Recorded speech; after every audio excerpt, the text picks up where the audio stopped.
It's fun always going back and looking at these old titles.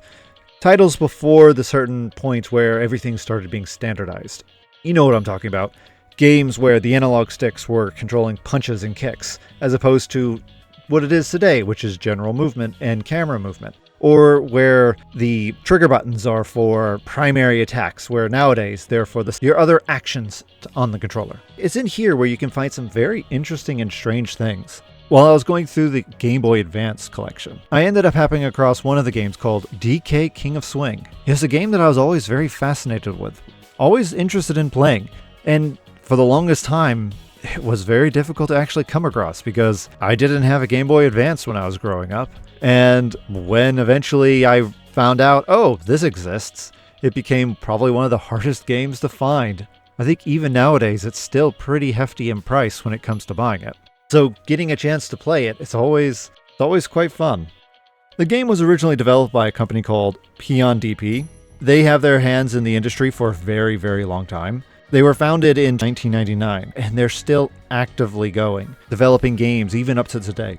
They started producing arcade games, and eventually they started partnering with other major companies like SNK and the company of interest right now, Nintendo. While partnering with Nintendo, they ended up developing a handful of titles, all surprisingly involved with the Donkey Kong franchise. They had DK King of Swing, which is what we're talking about today, DK Kong Barrel Blast, and DK Jungle Climber. They all kind of have a very similar theme. Well, okay, Donkey Kong Barrel Blast is a racing game, but Jungle Climber is the sequel to King of Swing, and we can talk about that next time. But yeah, Nintendo had one rule for them, and that really was make something unique, and Paon, they really tried. So let's dive into DK King of Swing and let's talk about it a little bit. The story starts off like every other Donkey Kong after the initial Nintendo run. You have Donkey Kong hanging out with his friends. King K. Rool shows up and says, "I'm taking your stuff." He proceeds to take his stuff and then nopes out of there, leaving Donkey Kong to have to chase after him. Instead of bananas, this time they're DK coins and coconut crystals. And from there, Donkey Kong starts going through the different levels, playing through the different stages, and eventually you'll reach to the end where you'll confront King K. Rool.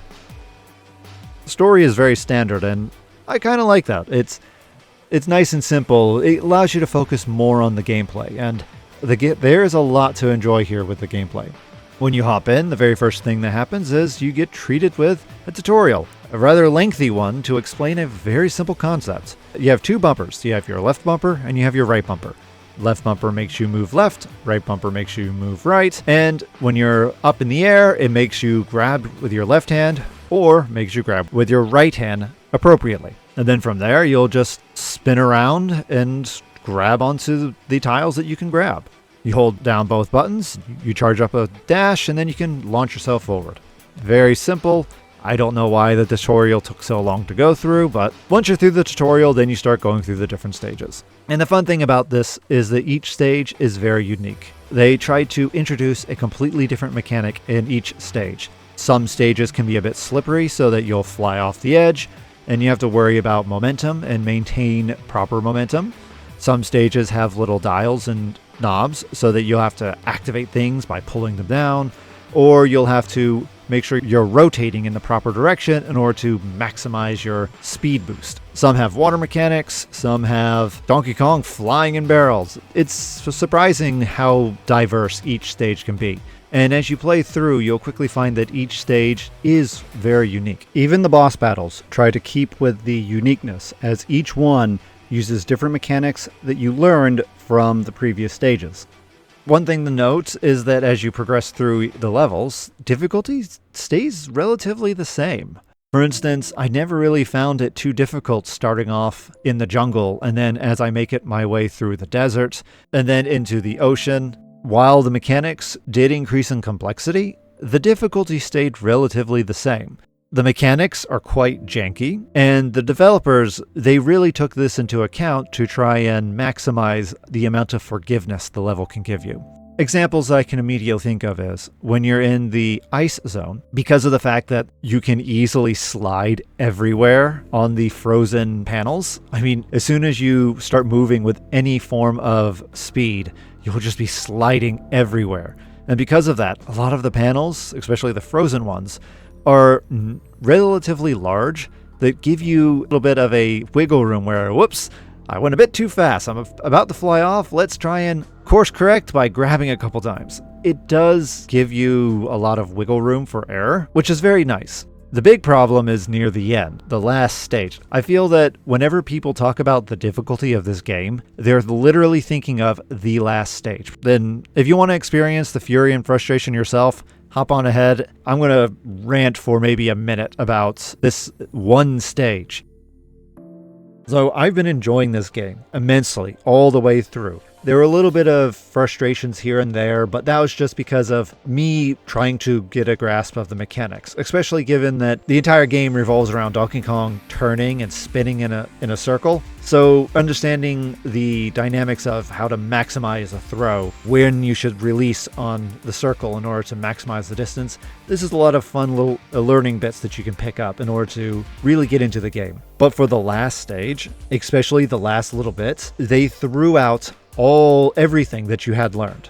Literally everything. For a dredge of a gauntlet where you have to be not just patient, but you have to be ludicrously patient because they purposely make it so that any tiny error is an immediate fail. I went through this one stage so many times because I failed to grab it properly. I'm playing this with a wireless controller because I was collecting retro achievements for this game. And because of that, if the controller had any slight delay, what would happen is you would push a button, you wouldn't grab fast enough, and then congratulations, you fall, and you fall far.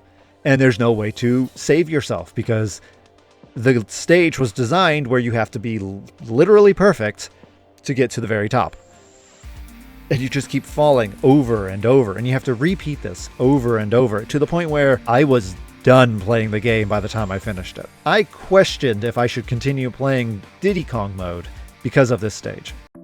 Alright, rant over. Let's talk about other things about the game. A nice thing about the game is it has a lot of secrets. One of them is that once you complete the game, you'll unlock Diddy Kong mode. And a lot of people like to say that this is hard mode, but I actually found it easier than Donkey Kong mode. Yes, Diddy had fewer bananas, but Diddy also had a much longer arch in his swing, so he could jump higher. He had a lot more maneuverability, so he was a little faster. And because of how a lot of the stages were designed, his higher jumps and his greater arcs actually benefited the game tremendously. If you know how to just save up on bananas and use them on the stages that really need it, then you would actually have a much easier time playing the game with the Diddy Kong than Donkey Kong. At least that was the case for me.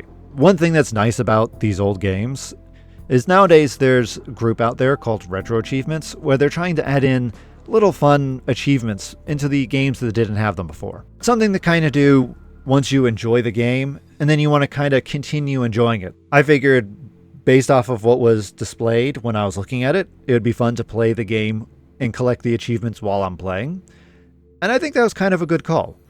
There are a lot of games out there where you would want to do the achievements definitely afterwards because they would really impact how you would play the game. But for Donkey Kong King of Swing, the retro achievements were really just complete everything and unlock all of the coconuts, play all of the modes. It was just play the game to the fullest, this type of achievement completion. And because of that, I would definitely recommend you playing with the achievements on for your first time.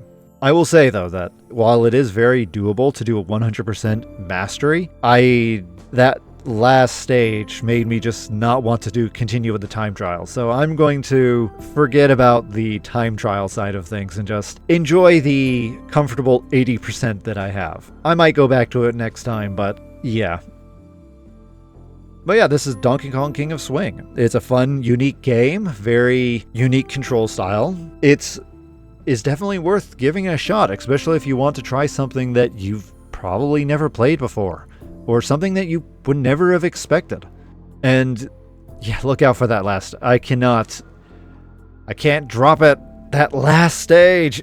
This was quite fun, going through Donkey Kong King of Swing, trying to complete all the achievements. I'll have to find another game to do this. Until then, have a good one. Like and subscribe, and hope you have a good day. Laters.